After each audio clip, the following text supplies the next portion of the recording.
Shalom, haleluya. Apapun yang terjadi, Yesus Kristus tetap Tuhan di atas segala Tuhan dan Raja di atas segala Raja, karena tidak ada nama lain di bawah kolong langit. Ini yang diberikan kepada manusia, yang olehnya kita dapat diselamatkan.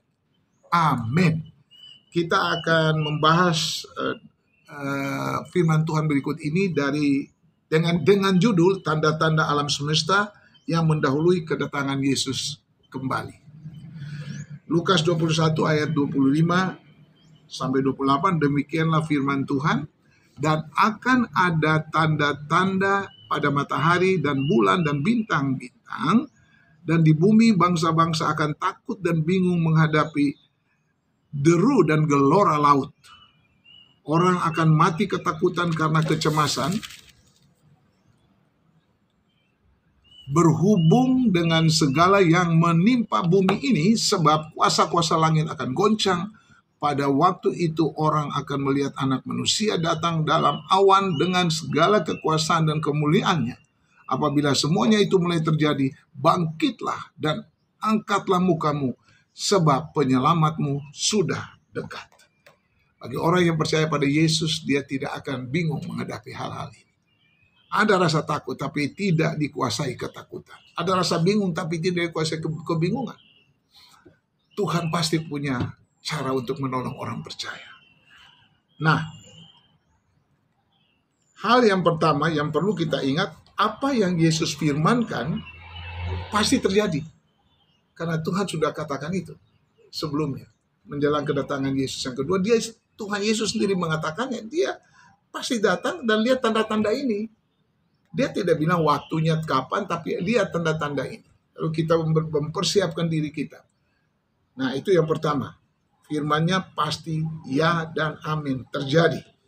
Kedua, dunia akan mengalami kesukaran yang paling hebat dan dahsyat karena kesengsaraan besar. Matius 24 ayat 29. Silakan dibaca. Itu kesulitan yang luar biasa.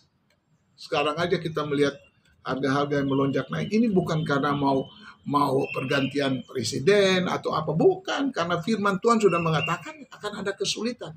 Secupak gandum sedinar dan 3 cupak jelai sedinar, begitu harga-harga akan mahal sekali. Tetapi tetap percaya, tetap punya pengharapan dalam Yesus, karena pengharapan dalam Yesus tidak mengecewakan. Itu yang kedua. Yang ketiga, panggilan pertobatan kepada mereka yang belum bertobat, agar jangan sampai terlambat. Ayo cepat datang kepada Tuhan Yesus. Ya, Matius 11 ayat 29, marilah kepadaku semua yang letih lesu dan berbeban berat. Itu dia panggilan pertobatan. Aku akan memberikan kelegaan kepadamu, pikulah kuk yang kupasang dan belajarlah padaku, karena aku lemah lembut dan rendah hati, dan jiwamu akan mendapat ketenangan.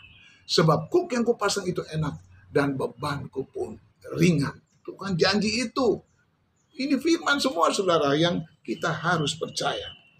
Ya, itu. Dan yang keempat, yang terakhir, kalau mereka tidak mau bertobat, mereka tidak akan hidup di dalam ketenangan. Mereka akan penuh dengan ketakutan dan akhirnya hilang pengharapan. Roma pasal yang kelima, kami akan membaca satu ayat ini. Sebenarnya ada Roma 8 juga. Roma 5 pada ayatnya yang ke-5. Ya. Roma 5 pada ayat yang ke-5, demikianlah firman Tuhan, dan pengharapan tidak mengecewakan karena kasih Allah telah dicurahkan di dalam hati kita oleh Roh Kudus yang telah dikaruniakan kepada kita. Mengapa kasih Allah dicurahkan dalam hati kita? Karena kita mau membuka hati untuk terima Yesus. Nah, mari saudara yang belum bertobat, percayalah pada Tuhan Yesus. Dia begitu mengasihi saudara. Dia begitu sayang sama kita yang belum mau bertobat. Mungkin saudara menolak dia. Saudara salah punya tanggapan mengenai Yesus, itu persepsi yang berbeda-beda. Siapa itu Yesus? Dia lahir dari mana dan macam-macam. Tapi dia itu Tuhan. Hari ini telah lahir bagimu juru selamat, yaitu Kristus Tuhan di kota Daud. Dia punya pengharapan dalam Yesus, tidak pernah mengecewakan. Roma 5 ayat yang ke-5, Roma 8 ayat 37 sampai 39. Pengharapanku hanya Yesus saja yang mati atas Golgota. Dialah gembala jiwaku yang sungguh. Yesus, Dia harapanku. Yesus harapan jiwaku. Yesus pelepas dosaku. Dia pohon selamat dan kesenanganku. Yesus, Dia harapanku.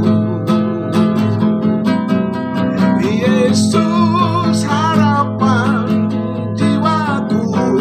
Amin. Yesus melepas dosaku. Dia pohon selamat dan kesenanganku. Yesus, Dia harapanku. Amin. Ingat, pengharapan dalam Yesus tidak pernah mengecewakan. Amin.